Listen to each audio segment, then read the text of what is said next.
Hello, I'm John Silfen. Today on Self Perspective, we're going to focus on building an interim executive practice, also known as on-demand executives. Our guest is Mike Leib, a veteran in the on-demand executive field who has enjoyed a successful and rewarding career working in complex, large hospitals as well as critical access facilities across America. A native of the Northeast, he grew up in Austin, where he says, "I learned how to crawl and draw."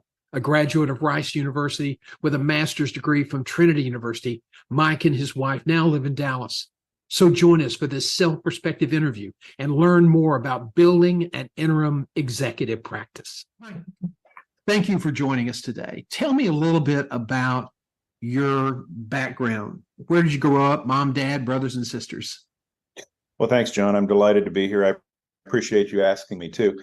I was technically born in New London, Connecticut, but my father took a job as a philosophy professor down at UT Austin. We moved down when I was about 6 months old.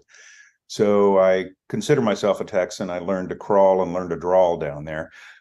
He spent years there, ultimately as graduate dean, and then on out to USC in California. But I grew up in Austin back when it was a small town. Do you have brothers and sisters? I have one natural brother. I'm actually the oldest of 6 boys. My parents split at one point, and my mother got remarried. And there are 6 boys, all within 7 years of age. So she earned her stripes. She also made us learn how to cook and plan things right from the beginning. I still don't know how she did it. And the first phrase I always hear when I tell people that is, "Oh, your poor mother." So where did you go to undergraduate? I went to Rice in Houston. Did you know what you wanted to do? Your dad was at Austin, you go to Rice, which is, I guess it's kind of, is that an easy school to get into? It was easier to get into than it was to get out of. But I originally went in as an architecture major and then discovered that I was not, physics and higher math were not my strong suits. Ultimately, I became the only undergraduate marine biology major they ever had, which is a completely unmarketable degree. I did end up working for a couple of years at an imaging center down in Austin after graduating, and I became chief tech, radiation safety officer, and so on, clinic administrator, while I was waiting actually to get into the Coast Guard. And this was during the 80s. There was a budget freeze. My slot was pulled back, so I thought, I kind of like this healthcare stuff. Went to Trinity in San Antonio for grad school. And wanted for the residency program a big, ugly public hospital. I was offered a slot at Parkland in Dallas, which I found my big, ugly public hospital, but I will tell you, it was absolutely the most fun I've ever had in my career. You get to see everything, and the philosophy was, if you can handle it at Parkland, you can handle it anywhere. And I think that set me up pretty well. I also was fortunate to meet my wife at Rice. And having grown up in Austin, hating the Aggies, being Rice grads, my wife and I, all 3 of our children are Aggies, and it's been wonderful for them. So what do you like the most about healthcare? Part of it, I like the complexity, but generally speaking, you get to work with the smartest people on the planet. And they're compassionate, frustrated often because there are internal bureaucracies and politics, and any big organization is going to have them. But I like the caliber of the people that I work with, and knowing at the end of the day that whatever it is we do, whatever role you have, it's an organism, not an organization. So all the pieces have to work. And part of the fun is pulling all that together, knowing at the end of the day, I did something good for somebody. So Drucker once said that hospitals are the most complex business structure ever designed by a human being. So tell me your take on that, and then tell me what you like the least about the healthcare or hospital side of the business? There are so many moving pieces to get a patient into the system, treated, cared for, bill paid, bill sent on through the system, and to ensure that they're handed off cleanly. It's just an incredibly complex organization. By the same token, it's again very rewarding to navigate those pieces correctly. There's an internal inertia in any large organization. You know, I'm presently at a state-owned trauma facility in the Northeast, and there are state bureaucracies, there are political issues between, you know, the hospital and the medical school and the faculty and the chairs, and making day-to-day progress is sometimes difficult. On the other hand, when you get those daily victories, and there are some, you can really have a profound effect, and that makes it fun. Now, my understanding is you are there as an executive on demand. Yes. And your responsibilities, without violating anything confidential for the organization, what are you doing for that organization? I was brought up here to look at their entire ambulatory structure, clinics primarily, and see what we can do to maximize access and throughput and efficiency. It is a hugely busy place, constrained like everywhere with space and staffing, and but my task is to enhance their access basically across the system. Not to encourage you to bite the hand that feeds, but if you had a fresh sort of page, what would you do to make healthcare more efficient, less complex, better quality, better service? First of all, would be to streamline the financial flows. We have a unique environment in healthcare where we play with other people's money. The patients, if they're insured, and even if they're not generally spending their own money. So they're often not terribly cost conscious about which way we go. The financial incentives for both the facilities, the practitioners, and so on are all aligned, to my mind, in odd directions that makes for sort of an inherent confusing jumble. I think it's way too complicated. And if we could carve out some of the, my favorite word, administrivia, out of the services, we could actually do a whole lot more with the folks we have. Frequently, you hear physicians say, I wouldn't want my child to go into healthcare today for anything. Typically, that's said through the lens of being a physician and how that part of the system is changing. Your kids are well on their way to having great, productive lives. And congratulations on the wedding, by the way. Thank you. Would you, if you had a child that came to you and said, you know, should I look at healthcare as a career? What would your advice be? Well, first of all, I have one who's interested in that. She is, my youngest is an industrial engineering major about to graduate. She's lined up a future job, but she's heard me over the decades talk about broken processes and organizational flows, operational stuff, which is exactly what she's studying as an industrial engineer. And shortly after I got to my current engagement, I kept saying, I need an engineer in here. And she said, okay, I've been listening to this. I could come and help you. So there are pathways in, I think, for almost any background here because of the diversity of the organizations. She's interested in it. I would love to have her in, you know, maybe join me as part of a family business at some day. But you have to have a thick skin in this field. And a lot of it is not personal. It's just complicated. And sometimes you bang your head against the wall, but sometimes you get a breakthrough and really good things can happen. So I wouldn't discourage anyone, but you have to know what you're going into. to the degree It's you can. not an industry eyes wide shut. No, not at all. So Talk to me about your progression and how you sort of the jobs you took, how that moved forward. So I did my residency year at Parkland, and I was invited to stay on by Ron Anderson, the CEO there at the time, as, for lack of a better word, the designated hitter. So I was the projects coordinator, and I would be pointed at something and say, Mike, go fix this. And he asked me, I'm dating myself now, to go take a look at the value of professional services provided by the UT Southwestern Radiology Department. This was when RVUs were just coming out. That's how old I am. So I did a fairly extensive dive into all this, and there wasn't much literature on this at the time. I convinced Parkland they were underpaying for professional services to the tune of about $4 million a year, which made me incredibly popular with the chairman of radiology, who turned right around and offered me a job.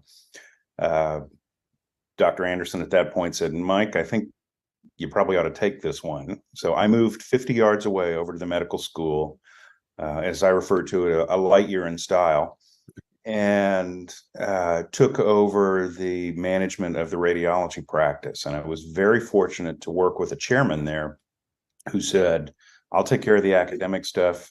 You take care of everything else. I spent 7 years at the medical school, covering all sorts of things, including trying to negotiate deals to buy parts of the superconducting super collider as it was being unfinished and dismantled.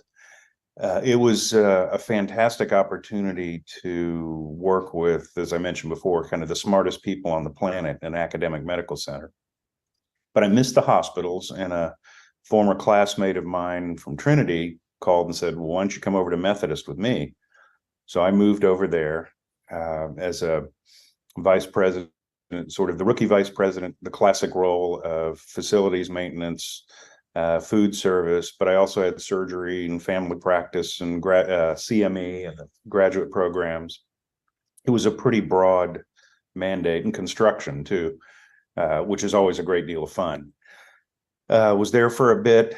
We systematized the Methodist system, and I became the system VP for all the clinical ancillary services, radiology, pharmacy, path, and respiratory across the system, and got to do a number of construction projects, and ultimately got lured away to a hospital in East Texas that was supposed to build a replacement facility. And that's one of those fun things an administrator doesn't get to do very often. Shortly after I got there, discovered that the HUD funding that was supposed to make this possible wasn't coming, was never going to come. And I told my wife, we're not moving, I'll commute. And that's how I became a road warrior, which I'm sure we'll get to in a bit. But I was promoted to CEO there shortly after I got there. And that was an interesting environment because the facility was on the wrong side of the highway. It was away from a beautiful Christus facility that had all the physicians sitting nearby. And we were in a giant empty building, basically. And I had to take it through a bankruptcy, which is not something they typically teach you in grad school. You went to build a new hospital, which is something that a lot of CEOs don't get a chance to do. And a lot of CEOs, fortunately, don't get a chance to learn bankruptcy. That's true. Yeah, so you swap one for the other. Yeah. I tell people that was the hardest work I ever did in my career, but it was also the most rewarding. It was a really good save. So I'm guessing that when you went over there, when you were recruited there was less than full disclosure about the stability of the organization. That's probably fair. Okay. So how long did it take you to get that sorted out? I mean, you went to be the COO, you find out they're having significant financial trouble, the CEO leaves, you get left with the whatever we want to call it. How long Right. did it take you to turn that around? It was about a year and a half at that point. And I had excellent advisory help from outside firms. But it was very difficult. At the end, though, we sold it to a management company, and it was a good save. There were about 770 people reporting to me. All but 3 kept their jobs. That was me, the in-house attorney, and the foundation director. Everybody else got to stay. And I consider that one of the big wins of the career. And I must have done something right, because then that management company hired me to go out to one of their facilities as interim on the day they emerged from bankruptcy. So I became the turnaround guy, and followed on after that with, I think this is now my 15th interim engagement where I am now. Mike, I want to backtrack into your interim career. You left, you were in a stable Methodist hospital. You make a decision to go help this hospital. Things aren't as they represent it, which happens periodically in a lot of industries. You learn not how to build a hospital, but how to take one out of bankruptcy. You become the turnaround guy for the company that acquired the hospital. Tell me about how that progressed. What were a lot of the hospitals and clinics you were working with at that company? Most of those were critical access or close to it, small PPS facilities. And most of them, I went in as interim CEO. Typically smaller places than actually the one I had come from. And that was a bit of an eye-opener as well. I did discover that the issues are the same, the resource issues are the same. There is just a difference in scale sometimes, but also the support you have to do things. So the work is just as hard. It's also just as rewarding, but it's a little different scale when you're at a small place. Mainly it's you. Mainly it's me. Yes. And a good team of leaders. So. It is interesting. Somebody said, that a large community hospital, you can make a mistake, strategic mistake, and cash flow covers a multitude of sins. For a while. If you make a mistake in a rural community hospital, you're going to be explaining that mistake at the next board meeting. Absolutely. Because it's going to show up on the bottom line. And to the community. When you dealt with a lot of those hospitals and you were doing turnarounds and interim work, what were some of the issues that you were seeing that were pretty, not necessarily regulatory, but that were pretty common? Sure. Operational challenges? Most of them, cash flow is almost always tight. There generally does not tend to be a lot of deep reserves. Some had them.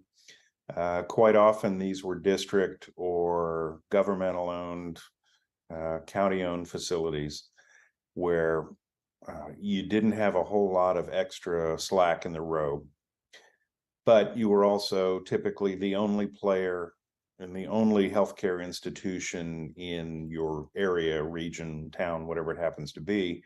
And consequently, there's a duty to do everything you can to keep that place alive and well. The other thing I will say, though, is those district hospitals with elected boards tend to be very political. And it does take not only a bit of a thick skin, but some political savvy to figure out how to negotiate that. And especially in a smaller community, somebody's ox gets gored no matter where you are, and you have to figure out who that's likely to be and be prepared for it. But it is also part of the fun. So my understanding is that after you did a lot of interim work, then you became a regional executive and supported multiple hospitals. Mm-hmm. How many board meetings did you attend every month? Oh, gosh. At least 6, but then there were usually prep meetings before that, not only with the local CEOs, but with the board chairs as well. So there were a lot of air miles. and there were a lot of time in the car. And fortunately for Siri, you can talk and drive at the same time. So, but yes, an awful lot of meetings. How many times a month were you traveling? I was typically gone during that period, 3 to 5 days a week for 3 weeks out of the month. So you finally decided, like I did in executive search after 27 years, that you had all of that fun you could stand going to the airport, and figured that interim, going back to your traditional interim role, you would still travel some, but it was going to be weekly or every other week and just to one location. Typically every other Not week. six. Not six. I saw many small little airports that and I saw a lot of places I never would have seen otherwise. But yes, my current structure is typically every other week. And I'm fortunate, at least in this one, I can catch a direct flight from Dallas. So that's the advantage to living in the middle of the country. You can get anywhere. What hospital, you don't have to name it by city by name. What was the toughest place you had to get to every month when you were the regional vice president? There was one in Oregon that required, until American Airlines changed their flight patterns, 2 flights and then a 3.5 hour drive. So my hardest one was up in Oregon, Northeast Oregon, and it was a flight up to Boise, and then a 3.5 hour drive. And I remember that one because, and it was a gorgeous place to go. Incredible community, incredible community, incredible people, and Grand Ron up in the valley, and just an incredible facility. But going up, you change time zones, and you passed, I think, what was the 45th parallel or something, where you were. You crossed the bridge. Yeah. So you're right there. I mean, I'd never had that happen before, and I've gone to some pretty remote places. So it was always a treat when I did, and I did probably 40% of my searches in metropolitan areas, 60% where I did a lot of rural hospitals like you, and it was always a treat to be able to be in a big city.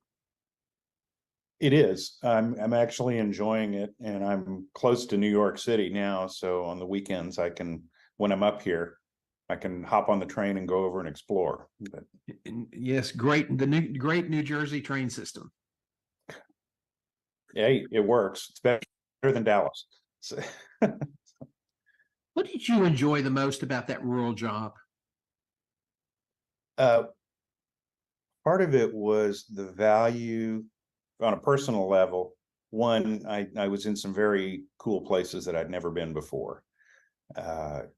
2, you get to be the first or second largest, get to run the first or second largest employer in these communities.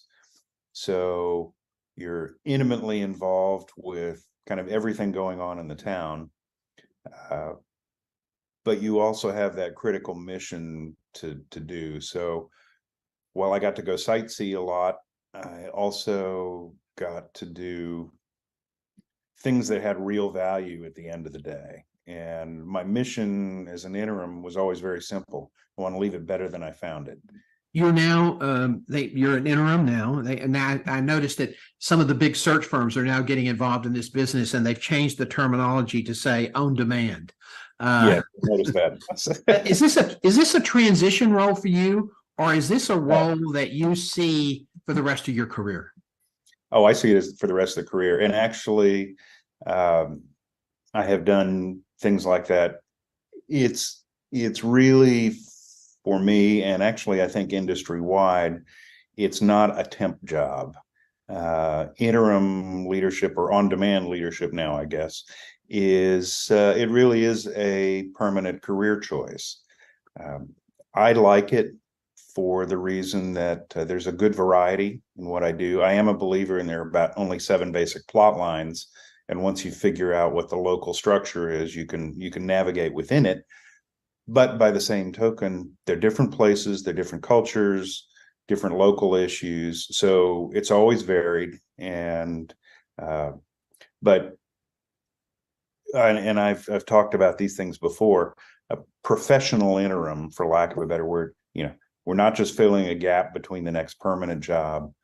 We're not job jumpers. It's what we do. And the goal really is to bring help to an institution that needs targeted expertise quickly, and who can come in, do a differential diagnosis, figure out what's broken, and go attack it quickly, because they need help. And by the time these institutions tend to recognize they need help, they're pretty far into an issue generally. No, we're not bomb throwers or hatchet men or any of that stuff either. It's if somebody wanted to get into this business, what do you think, from a general skill set point of view and a mindset point of view, what do you think are essential to be successful in this business? Part of it, you do have to have some varied experience. You have to be able to be a leader. So there's a certain amount of gravitas, I think, that comes with just time in service. You don't get to be a sergeant in the Army without putting your years in and seeing what's going on. At the same time, sergeants run the Army. It is also you have to have a little bit of political astuteness, but at the same time, enough gravitas for the people, your boards or the physicians or whomever, to recognize that, okay, you do bring targeted expertise to the table. At the same time, my original plan was I'd wait until I got into my mid-60s and go do 6 months a year, and my wife and I would travel and so on. I fell into this in my 40s because of the bankruptcy hospital, and I was a road warrior then. So, 15, 16 years ago, by accident, but fell in love with the work. And one of the consultants who helped us through the bankruptcy said, this is going to get under your skin. And when I hung out my shingle to do interim work shortly after that, he called me and said, I knew it. I told you were going to go do this, because it really is fun. You can make an impact fast. And Mike, when you got into this business, did you create an LLC or a corporate structure to operate in? I did not. And I have seen sort of a 50-50 split among fellow interims. No, most of mine were either as independent contractors or through one of the management firms, in which case you're either an IC through them or a W-2. And I don't much care either way. Do you not worry about liability issues?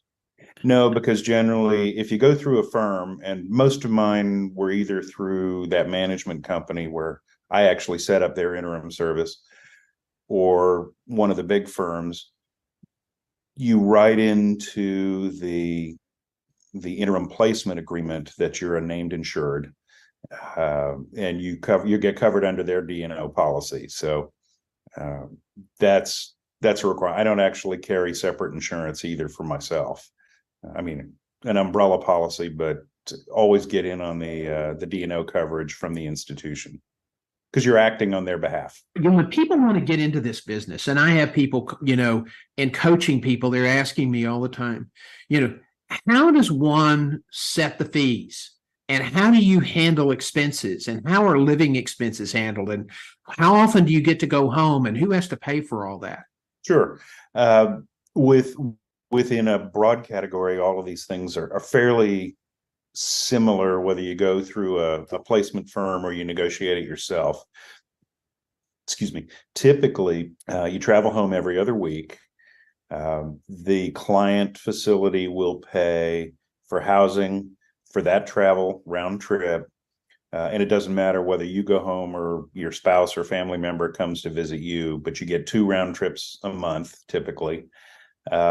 And either a per diem, which I like because it's tax-free, for meals and incidentals, but they'll pay housing, rental car, travel. That's pretty standard across the realm. Typically, the placement companies, they'll do the background checks and the drug screens and all that for you. Sometimes the client facility will do that on the front end. But it's a pretty standardized approach these days. And in terms of rate setting, it depends on the level you're going into, obviously. But I generally, when people have asked me this, have said, look at what that permanent placement person was earning, or what they're posting for the permanent search. And if it's, however many thousands, divide that by 200 work days a year and throw in a little bit of markup because you're responsible for your own tax rate. So, and then, just sort of base it somewhere in that ballpark. And I found you're not really out of range for most of that. I've underbid myself sometimes, and always regretted it a little bit, but you also don't want to price yourself out of the market. So I figure using that rough benchmark is pretty clean. I know a lot of people who say, they worked for years and they've done placement. They said the only thing they don't like about it is they'll get a really good gig and be someplace 12 to 18 months. And then because they're tied up and out of sight, out of mind, it takes them another 6 to 8 months to find another gig. How do you offset that? How do you manage that gap time? Well, that's really the key question for interim work. One, you have to keep the network up. I keep a very detailed spreadsheet of contacts and who I last talked to and when and where we left things. Most of the interim assignments have typically been 6 to 7 months. They use LinkedIn to get maybe a connection established, but they use the blocking and tackling of traditional networking to build a relationship. And the relationship is what produces the businesses. Do you agree with that approach? I do, actually. And I was fortunate, having been now in many different places and actually setting up an interim network or interim service myself, that I've got 1,500 or so people on the LinkedIn network, but I've had direct conversations with many of those folks and regular just check-ins. Hey, hadn't talked to you in a while. How you doing? What are you up to these days? Anything I can help with? And it's not about you. It's always about helping others, correct? Oh yeah, absolutely. And but it also doesn't hurt to say, I'm coming available here in the next, I'm not unemployed at the moment. If you got anything, I'm desperate. I'll be available here in the next couple of months. If you see something that might be a good fit for me, let me know. And that works. And then simultaneously, you have to get in everybody's interim pool, the B.E. Smiths of the world and Whitkiefer and everybody else. And I even, when I was running an interim service, I would tell candidates, put your name in everybody's pool because you never know where the job's going to come from. You have to be ready to move fast. And if they contact you and say, hey, I've got one, and you say, it's not for me, there's no skin off anybody's nose. You're better off telling them this one's not right. But you actually then get to keep on their radar, and every week or so something will pop up. But if you want to stay busy, you have to milk that network. And then I typically don't go but 3 or 4 weeks between an interim gig if I want one. So it's interesting. There's a new thing out now. Well, it's been around for a while, but it's really getting us some traction. Video emails to cement that relationship. BombBomb's one. I use SendSpark, which is Austin based, and it's you're able to send it as a GIF it shows up as a video GIF in a DM on LinkedIn or any other DM that you use. Hey, Mike, it's great to see you. Just want to let you know I'll be available in 6 weeks. And if you hear anything, let me know. And anytime I can help you, just give me a call. Those messages are more likely to be open than text messages, and they're more likely to be remembered by a factor of 30 to 40% more often than text messages. I actually believe that because people remember faces too. And, if you have a generic name like you and I do with Mike or John, everybody in the world has that that. So it's like, which John was I talking to? Yeah, one of the biggest challenges I think people face who want to get into this business, and it's like starting your own consulting practice, essentially. It is. As a friend who was a really, you know, I won't mention her name because we both know her. She spent a lot of money to build a consulting company and spent a lot of money. I mean, a lot of money on beautiful graphics, and she's very clever and she's very smart. But she said, you know, I just don't like that selly thing, you know, the promotional part of it. And yeah, so if somebody not really doesn't enjoy that, it's tough to be in the interim business, isn't it? Yes, it is, because you're always looking for the next spot.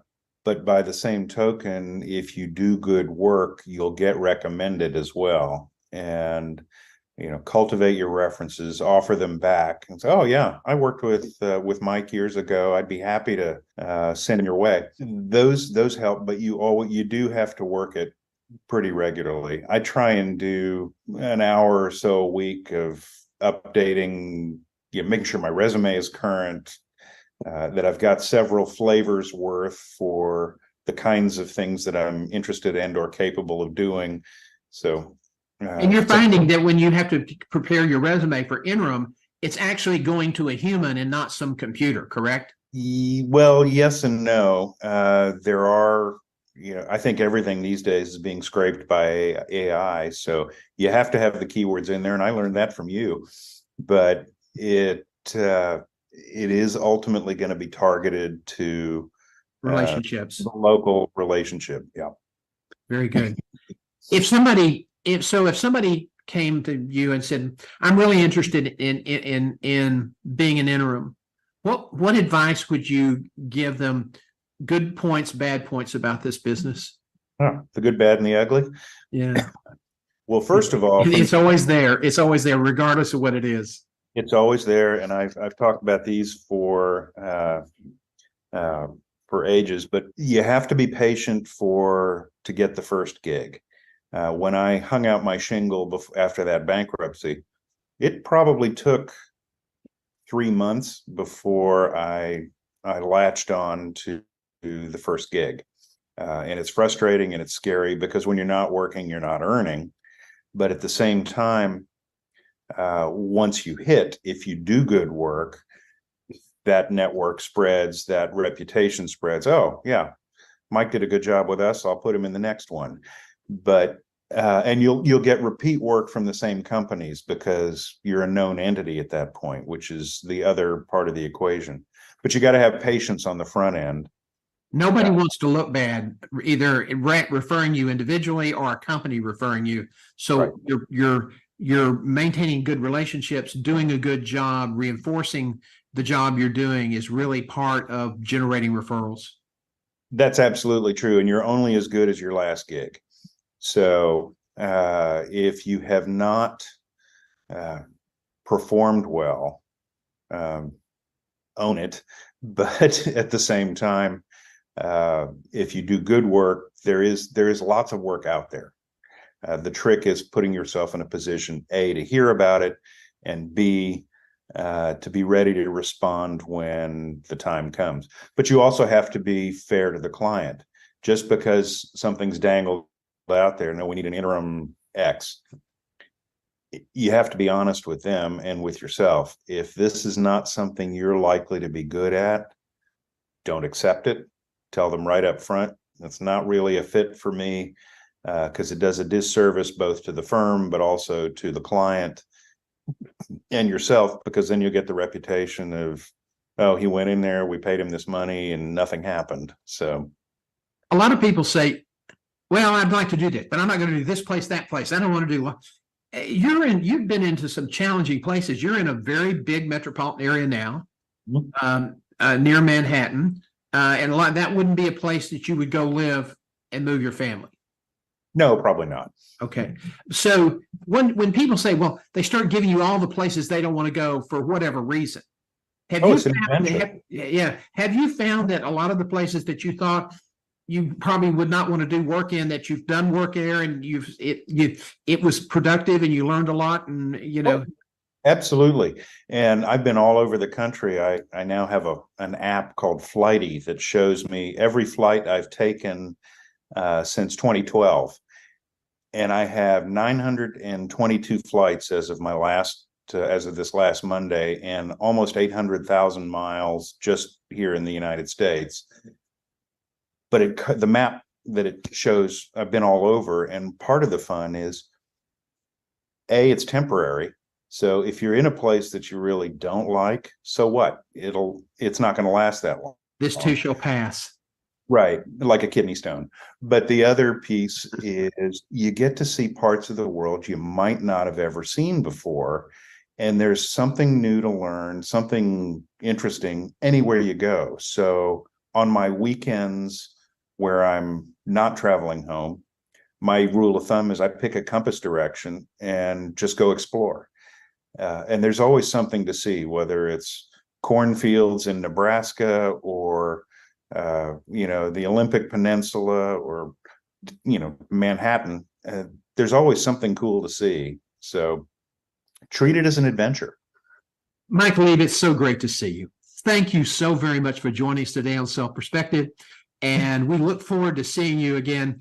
Thank you for inviting me. I've enjoyed it. It's always good to see you, John.